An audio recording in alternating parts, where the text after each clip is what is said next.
Kinumpirma ni Catherine Bernardo na hiwalay na sila ng kaniyang ka-love team at nobyong si Daniel Padilla matapos ang 11 taong relasyon.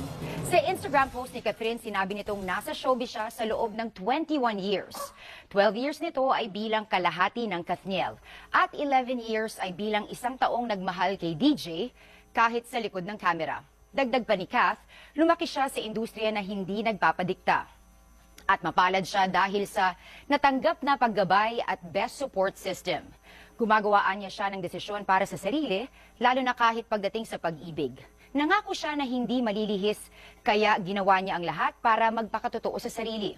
Batidaan niya ang mga usap-usapan at espekulasyon tungkol sa kanilang relasyon. Kaya para matigil na ang mga ito, ninais ni Catherine na marinig mismo mula sa kanya ng publiko na totoong nagdesisyon sila ni Daniel na maghiwalay na.